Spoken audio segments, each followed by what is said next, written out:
Assalamualaikum warahmatullahi wabarakatuh. Perkenalkan, nama saya Daviana Febriani dari Prodi Ekonomi Pembangunan Fakultas Ekonomi dan Bisnis. Di sini saya akan mengeresum materi ospek hari pertama. Yang pertama, materi dari Dr. Sutiko SEME, Dekan FEB. The Champions sejarah mencatat banyak underdog jadi pemenang Fakultas Ekonomi dan Bisnis. Why? The Purpose Ekonomi dan Bisnis inklusif, tunggal dan memberikan manfaat kepada masyarakat. Mekanisme fisik FEB. Why? Karena dia unggul.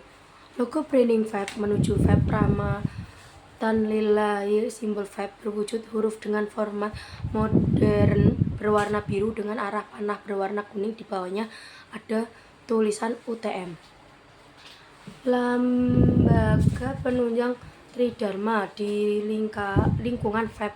1. Unit penelitian, pengabdian, publikasi ilmiah, dan kemitraan. Mode belajar Hing-Touch. Pergeseran peran dosen sebagai sumber ilmu, sebagai satu-satunya pusat informasi, dosen sebagai motivator. Selanjutnya, inovasi pembelajaran di era laboratorium, 49 mata kuliah. Metode pembelajaran self-reflection, applied learning, method learning basis education. Transformation FEB, cognitive present pemilik, pertukaran informasi, menghubungkan gagaran penerapan ide baru. Yang kedua adalah social present, kehadiran emosi, komunikasi terbuka, kolaborasi kelompok, dan momen kekinian. Yang ketiga adalah layering present, pengelolaan pembelajaran, menyajikan itu diskusi, membentuk pembahasan, motivasi diskusi. Selanjutnya adalah pendidikan Kemendikbudristek nomor 30 tahun 2021 tentang pencegahan dan penanganan kekerasan seksual di perguruan tinggi. 1. Pemenuhan hak pendidikan di setiap WNI. 2. Penanggulangan kekerasan seksual dengan pendekatan pencegahan dan penanganannya, yaitu Peraturan Menteri Pendidikan, Kebudayaan, Riset, dan Teknologi. Sejarah Satgas Sahabat Trunojoyo merupakan satgas yang dibentuk oleh bidang kemahasiswaan UTM berdasarkan sekretariat. Tim Satgas Sahabat Trunojoyo terdiri dari tenaga pendidikan, tenaga kependidikan manusia. Pengertian kekerasan seksual adalah setiap perbuatan merendahkan, menghina, melecehkan, atau menyerang tubuh atau fungsi reproduksi seseorang karena ketimpangan relasi kuasa atau gender yang berakibat atau berakibat. Selanjutnya, kasus yang pernah ditangani Satgas PPKS adalah Sahabat Trunojoyo, total 19 kasus tahun 2021, 1 kasus tahun 2022, 3 kasus tahun 2022, 23, 11 kasus tahun 2024, per Agustus 4 kasus.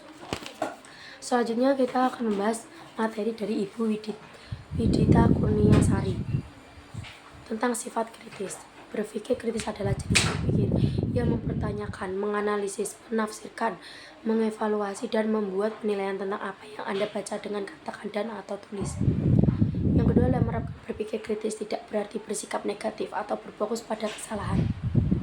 Menerapkan berpikir kritis berarti mampu mengidentifikasi pemikiran sehingga dapat memecahkan masalah atau sepotong informasi, menafsirkannya, dan menggunakan interpretasi untuk sampai pada keputusan atau penilaian yang tepat.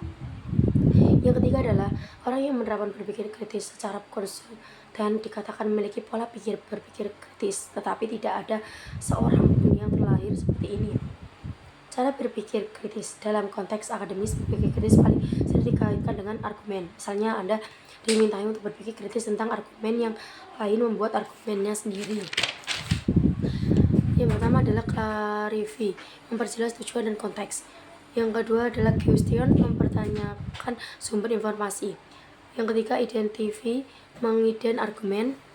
Menganalisir sumber dari argumen. Evaluan, mengevaluasi argumen orang lain. Create, membuat argumen.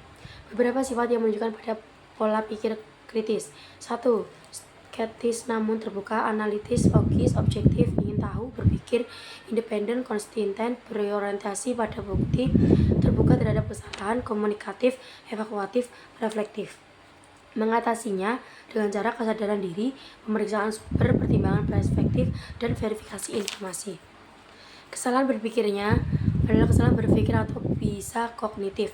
Beberapa jenis kesalahannya ada argumen and hominem, argumentum and populum, argument and verendiem, faise dilemma, Strawman, slippery slope. Selanjutnya adalah materi keempat, keterampilan komunikasi, mendengar aktif dan berbicara efektif. Komunikasi adalah kunci keberhasilan dalam segala aspek kehidupan yang termasuk lingkungan akademik.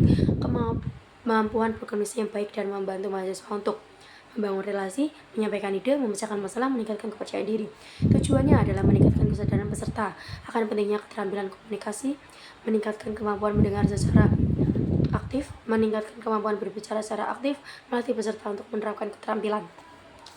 Mendengar aktif adalah proses di mana kita memberikan perhatian penuh pada pembicara, memahami pesan yang disampaikan, dan memberikan respon yang tepat.